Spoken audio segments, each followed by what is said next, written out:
بسم اللہ الرحمن الرحیم۔ ناظرین، 5 لوگوں کو مرتے وقت تھوڑی سی بھی تکلیف نہیں ہوگی۔ وہ 5 خوش نصیب لوگ کون کون سے ہیں؟ جاننے کے لیے ویڈیو کو آخر تک ضرور دیکھیے گا۔ مرتے وقت مسلمان کو جو تکلیف ہوتی ہے اس پر اللہ رب العزت کی جانب سے نیکیاں عطا کی جاتی ہے، جیسے کہ سنن ابن ماجہ میں روایت ہے، حضرت عائشہ رضی اللہ تعالی عنہا فرماتی ہیں کہ رسول اللہ صلی اللہ علیہ وسلم ان کے پاس تشریف لائے، اس حال میں کہ ان کا کوئی قریبی رشتہ دار موت کی سختی میں مبتلا تھا۔ رسول اکرم صلی اللہ علیہ وسلم نے مشاہدہ فرما کر حضرت عائشہ رضی اللہ تعالی عنہا سے فرمایا، اپنے رشتہ دار پر غمگین نہ ہو، اس لیے کہ یہ اس کی نیکیاں ہیں۔ حضرت عائشہ رضی اللہ تعالی عنہا سے ہی اس مضمون کی روایت ہے کہ جب یہ رسول اللہ صلی اللہ علیہ وسلم کی وفات کی تکلیف میں نے دیکھی، اب میں کسی مسلمان میت کی حالت نزا کی تکلیف کو اس کے حق میں برا نہیں سمجھتی۔ بس حدیث سے معلوم ہوتا ہے کہ نزا کے وقت ہونے والی سختی کرنے والے کی بدعمالیوں کا ہرگز نتیجہ نہیں ہوتی۔ مسلمان کے حق میں اس پر اجر و ثواب اور گناہوں کی معافی کی امید رکھنی چاہیے۔ ناظرین، 5 لوگوں کو مرتے وقت تکلیف نہیں ہوگی۔ حضرت سیدنا عثمان غنی رضی اللہ تعالی عنہ نے فرمایا، دنیا میں 5 لوگ ایسے ہیں جن کو مرتے وقت ذرا بھی تکلیف نہیں ہوگی، ان کی روح آسانی سے نکلے گی۔ حالت نجا میں انسان کی آدھی روح اندر ہوتی ہے اور آدھی روح باہر ہوتی ہے اور بندہ شدید تکلیف میں ہوتا ہے۔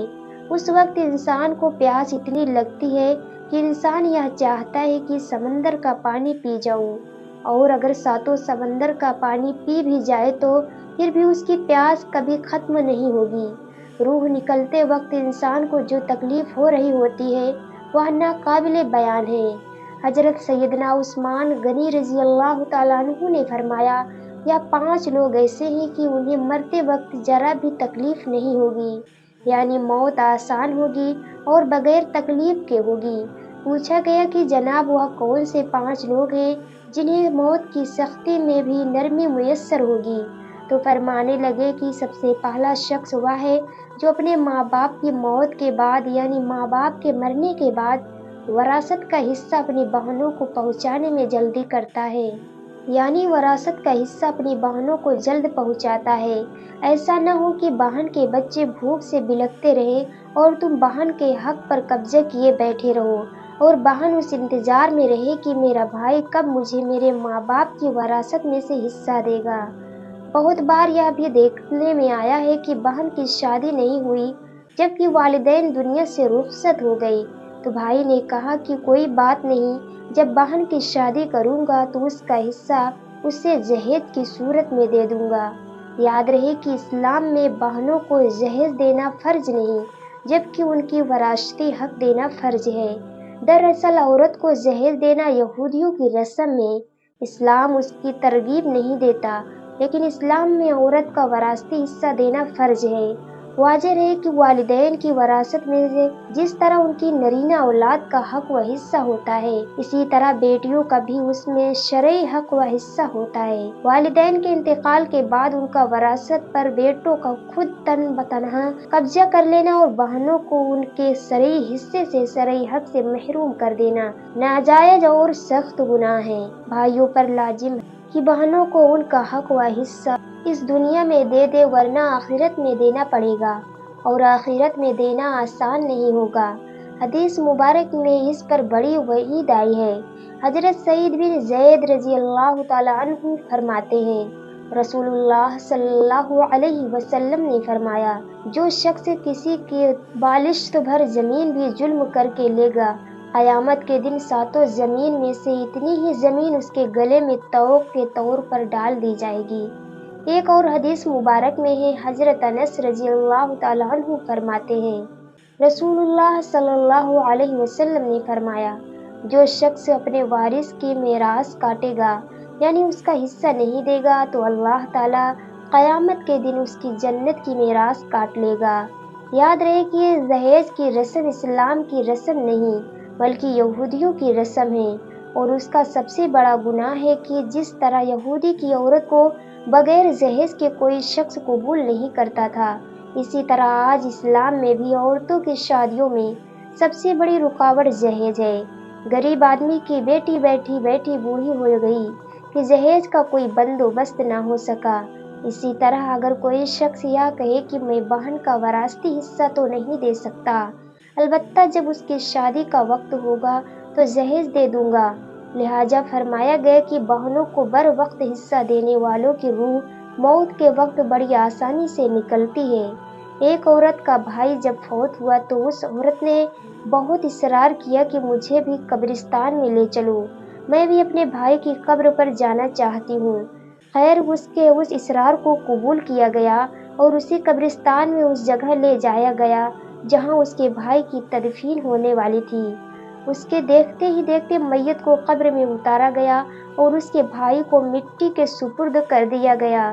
جب دعا کی باری آئی تو تمام عزیز و اقارب کے سامنے اس روتی ہوئی بہن نے آسمان کی جانب اپنے ہاتھ اٹھائی اور آسمان کی جانب دیکھا، اس کا دل رو رہا ہے، آنکھیں خون کے آنسو رو رہی ہیں۔ اس نے ایک ایسی دعا کی کہ لوگوں کے مردہ ضمیر کو جگہ دیا۔ روتی ہوئی بہن نے آسمان کی جانب اپنے ہاتھ اٹھائے اور آسمان کی جانب دیکھا اور کہا، اے میرے مالک، اے انصاف کرنے والے رب، آج میرا بھی انصاف کر دے۔ وہ رو رو کر کہنے لگی، اے میرے مالک، تم میرے اس ظالم بھائی کو اپنی رحمت سے دور رکھنا، ایسے دور رکھنا جیسے اس نے مجھے میرے والدین کی وراثت سے دور رکھا۔ میرے بچے بھوک سے بلکتے رہے لیکن اس ظالم کو میرے بچوں پر ذرا بھی ترس نہیں آیا۔ میں اپنے بچوں کو حرام جانور کا گوشت کھلانے پر مجبور ہوئی۔ میرے بچوں نے بڑی ہی غربت کی زندگی گزاری ہے، جبکہ میرے اس ظالم بھائی کو کبھی بھی حیا نہ آئی، کبھی بھی رحم نہ آیا کہ میں اپنی بہنوں کی وراثت کا جو حق ہے اسے ادا کروں۔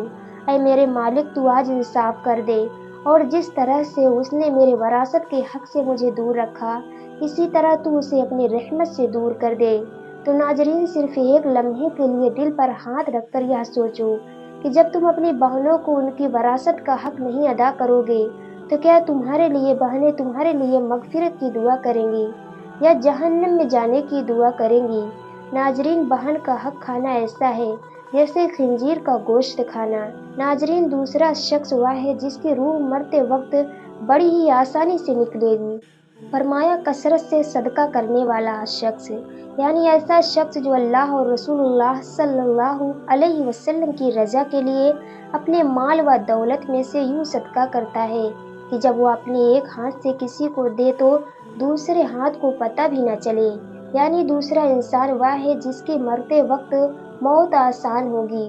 جو کثرت سے صدقہ کرے تو اس کی موت کے وقت اس کی روح آسانی سے نکلے گی اور جان کنی کا عمل اس کے لیے تکلیف دہ نہیں ہوگا۔ نمبر 3، ایسا انسان جو اپنے گھر والوں سے اچھا سلوک کرنے والا ہے، یعنی اپنے ماں باپ، بیوی، بچوں، بہنیں، بھائیوں سے نرم دلی کا رویہ رکھنے والا ہے، اپنی بیوی بچوں سے پیار کرنے والا ہے، حلال کا لقمہ کما کر اپنی بیوی بچوں کو کھلانے والا ہے۔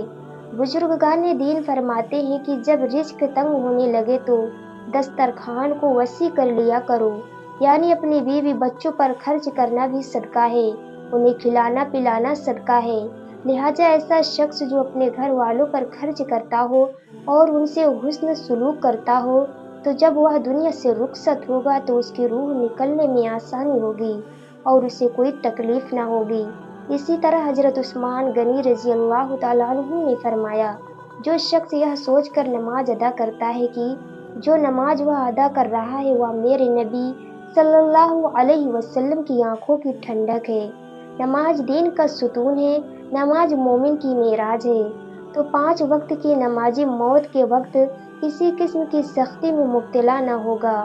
پھر فرمایا 5واں وہ شخص ہے جو قرآن کی تلاوت کرتا ہو، یعنی خود بھی قرآن پڑھتا ہو اور دوسروں کو بھی قرآن سکھاتا ہو۔ پھر فرمایا راتوں کی تنہائیوں میں اٹھ اٹھ کر قرآن پڑھا کرو اور قرآن پڑھتے وقت رویا کرو۔ فرمایا کہ اگر رونا بھی نہ آئے تو رونے کی کوشش کر لیا کرو۔ حضرت داتا علی حجویری گنج بخش رحمت اللہ علیہ سے کسی نے پوچھا کہ حضرت اگر رونے کی کوشش بھی کرے اور پھر بھی رونا نہ آئے تو کیا کریں؟ تو فرمایا کہ پھر اپنے مقدر پر رویا کرو۔ کہ کیا تم اتنے سنگ دل ہو گئے ہو کہ تمہاری آنکھیں آنسو بھی نہیں بہاتی۔ ناظرین، اللہ تعالیٰ سے دعا ہے کہ اللہ تعالیٰ ہم سب مسلمان کی موت کے وقت کی سختیوں کو دور فرمائے اور ہمیں ان 5 باتوں پر عمل کرنے کی توفیق عطا فرمائے اور ہمارا خاتمہ ایمان پر فرمائے، آمین۔ ناظرین، ویڈیو پسند آئی ہو تو لائک کر کے چینل کو ضرور سبسکرائب کر لیں اور کمنٹ باکس میں اللہ پاک کا نام ضرور لکھیں۔ ملتے ہیں اگلے ویڈیو میں، اللہ حافظ۔